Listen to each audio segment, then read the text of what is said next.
In Russia's Leningrad region, a train carrying military cargo was derailed. According to Freedom sources in the main intelligence directorate of Ukraine's Ministry of Defense, the tracks were blown up on the Strogonovo-Imshinskoye section this morning. As a result of the successful special operation, partisans managed to paralyze train traffic on the St. Petersburg-Pskov route. However, Russian railways claimed that the incident was due to so-called technical reasons. They also stated that there are no photos or videos from the scene because the internet has been completely shut off there. Ukraine has no other choice but to fight with quality and skill. This was stated by the Commander-in-Chief of the Armed Forces of Ukraine, Alexander Syrsky.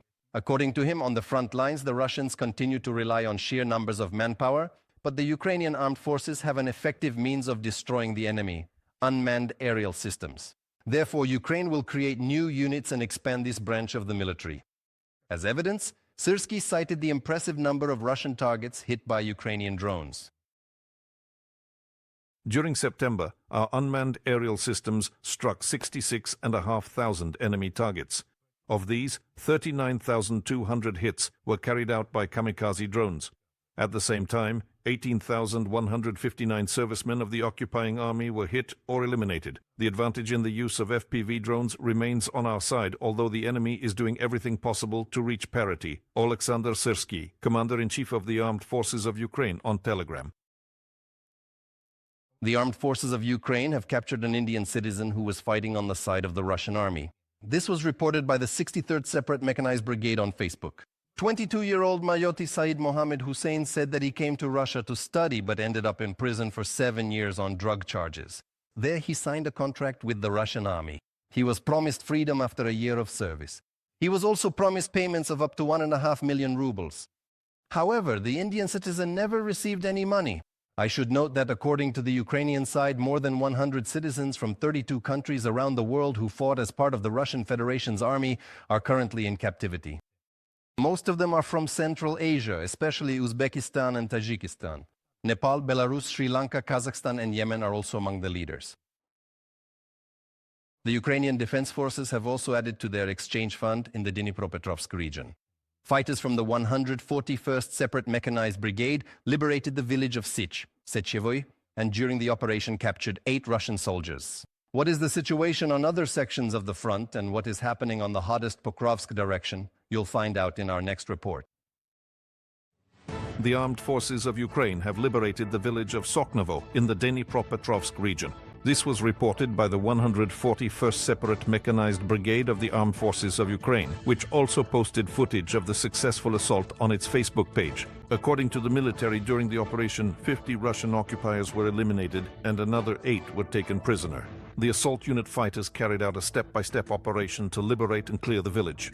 The video shows assault groups destroying Russian positions while sappers cleared the area. Step by step, we are liberating our land. What you see in these frames is not a movie, but real combat work. This operation is proof that we are not standing still. We are not only holding the line, but also confidently moving forward, liberating our territories. From a statement by the 141st Separate Mechanized Brigade on Facebook. The General Staff of the Armed Forces of Ukraine has counted 101 engagements along the entire front line since the beginning of the day. In the southern Slobozansky direction, the defense forces repelled 16 Russian attacks. The enemy tried 12 more times to break through the Ukrainian defenses in the Toretsk sector of the front. And in the Novopavlivka area, the Russian army unsuccessfully stormed the positions of the armed forces of Ukraine 11 times. The Russian army did not conduct offensive operations, only in the Kramatorsk direction.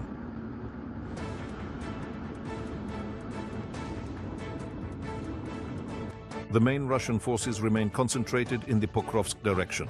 Just today, the enemy stormed Ukrainian positions 25 times, according to the General Staff of the Armed Forces of Ukraine. And the soldiers in this sector add, the city has become one of the key defense hubs on the Eastern Front. The enemy is stepping up sabotage groups, but Ukrainian paratroopers are holding back Russian attempts to break through the Pokrovsk defenses. Drones on our side, drones on their side. Drones on our side, drones on theirs. The fighting is happening both on the ground and in the air. The enemy is putting pressure on us. We are doing everything possible to fight back. Right now, we have parity. We are using all our resources to hold back the Russians. They are doing the same to try to break through. At the moment, the front is static. We're holding on. One of the Russians' objectives, analysts say, is to stretch Ukrainian forces along the front line and weaken the defense. To achieve this, in particular on the Novopavlivka axis, they are trying to infiltrate the rear of the defense forces in small groups. Russian generals have also not abandoned their plans to advance in the Lyman and Syrsky directions, experts say. There is a threat from the northeast to our, so to speak, defensive line as well, which is being formed in Sloviansk, Kramatorsk, and further south near Drushkivka.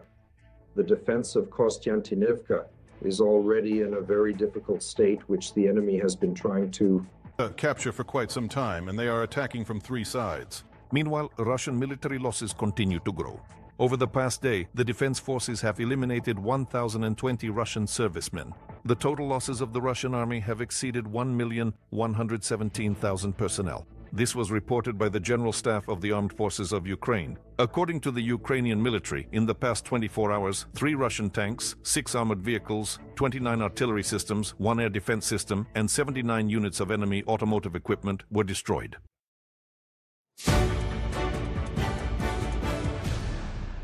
Finnish President Alexander Stubb has announced his official visit to the United States, which will take place on October 9th and 10th.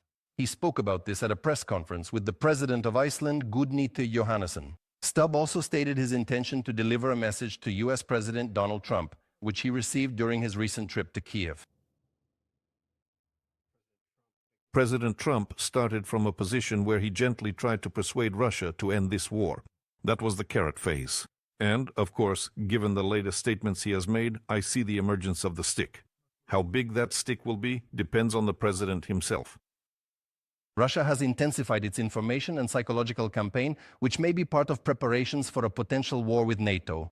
As stated by the Institute for the Study of War, the Russians may stage a false flag provocation. Analysts refer to a statement by Russian intelligence claiming that the United Kingdom is allegedly preparing a sabotage operation in one of the European ports in order to blame China for supporting the Kremlin's aggression against Ukraine.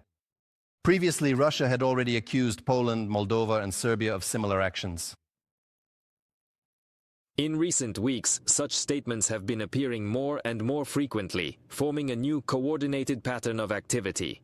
This pattern of organized activity indicates that Russia has entered the first phase of preparing to transition to a higher level of warfare than the one it is currently engaged in, for example, to a potential upcoming war between NATO and Russia. From the report by analysts at the Institute for the Study of War. The Kremlin is discussing a plan to attack NATO. This was also stated by EU Defense Commissioner Andrius Kubilius, citing data from German intelligence. The European Commissioner did not rule out that Russia may indeed be preparing for a major war. According to him, NATO and Europe must be fully combat-ready and learn not only from the experience of Ukrainians, but also from the practices of the Russians themselves. German intelligence claims that it has evidence that the Kremlin is discussing an attack on NATO. And if they are discussing it, are they planning an attack? We don't know, but such signals should be taken extremely seriously. We need to make up for lost time, and we are already doing so. The European Commission has begun to support the military industry. As a result, the production of howitzer ammunition will increase in 2025. I'm glad to see new weapons factories being built in the EU. We are making up for lost time. Andrius Kubilius, EU Commissioner for Defense, in an interview with the newspaper Wyborcza. The use of long-range weapons to strike Russian territory could force dictator Putin to end the war against Ukraine. This is how Andriy Kovalenko, head of the Center for Countering Disinformation at the National Security and Defense Council, commented on the United States' statement about providing the armed forces of Ukraine with Tomahawk missiles. Remember one truth. As soon as Moscow and St. Petersburg fully feel the impact of the war, and this happens consistently, it will mean either the elites will look for a replacement for Putin and withdraw from the war, at least temporarily, or Putin himself will do everything to end the war. Andriy Kovalenko, head of the Center for Countering Disinformation at the National Security and Defense Council of Ukraine, on Telegram. Donald Trump stated the day before that Ukraine might receive Tomahawk cruise missiles.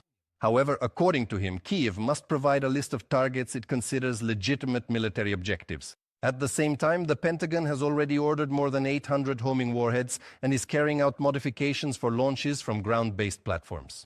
What are the chances that the Ukrainian armed forces will update their arsenal, and where could the Tomahawks theoretically be headed? Find out in our next report.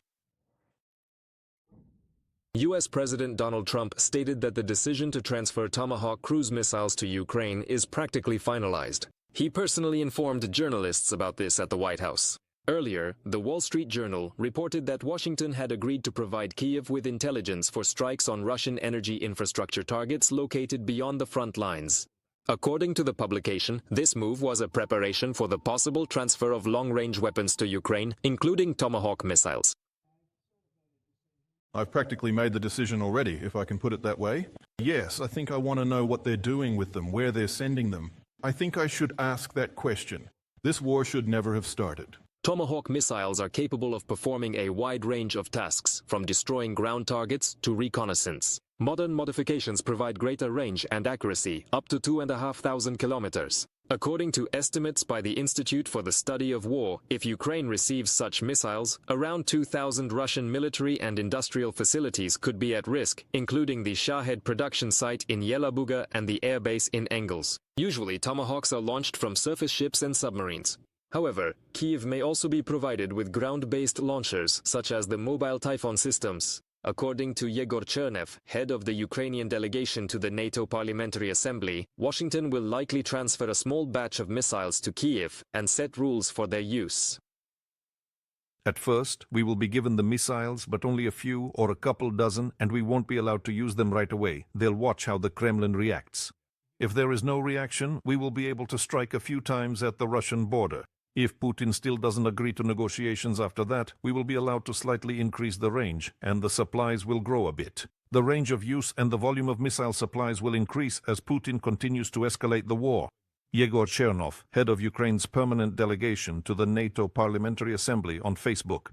The issue of possibly supplying Ukraine with Tomahawk missiles was raised by Volodymyr Zelensky during a closed-door meeting with Donald Trump on the sidelines of the UN General Assembly in New York. According to The Telegraph, the Ukrainian president is convinced that this weapon will help force dictator Putin to come to the negotiating table. Notably, even before Trump's statement about an almost finalized decision regarding the deliveries, Putin said at a meeting of the Valdai Discussion Club that such a move would completely destroy relations between Moscow and Washington.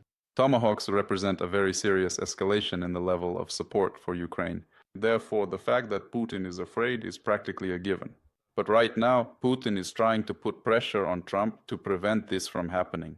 However, as we know, Trump really dislikes being pressured and might actually take it as a call to further action. Analysts note, when Trump says that the decision to supply Tomahawks is practically made, it's not just empty words. In this way, he is sending Putin a signal there is still a chance to sit down at the negotiating table. Otherwise, the missiles will indeed be sent. When the topic of Tomahawks is being pushed, it's a political signal, truly a demonstration to Putin that there is still an opportunity to switch to diplomacy. But so far, unfortunately, Vladimir Putin is not showing any discernible desire to move toward a comprehensive process that would allow for a truly just and lasting peace. In anticipation of a possible negative reaction from Russia, the US Navy has already approved the purchase of 837 seeker heads for maritime strike Tomahawk anti-ship missiles and technical support for the program through 2028. The contract provides for software updates, defect correction, and electromagnetic compatibility testing, according to Naval News. According to the publication, the program includes modifications for launches from ground-based launchers, which will be used by the US Army and the Marine Corps. Nikita Skoblikov for Freedom TV channel.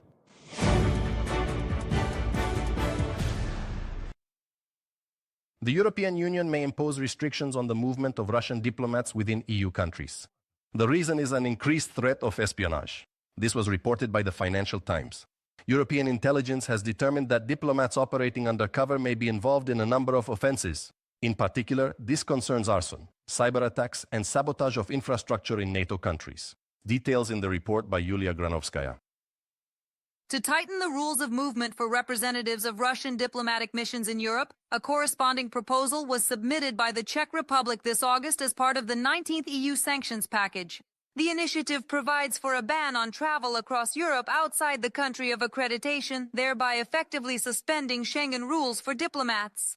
According to the proposed new rules, Russian diplomats will be required to notify the authorities of EU countries they plan to visit, as well as those they will transit through on their way to their destination, at least 24 hours before crossing the border.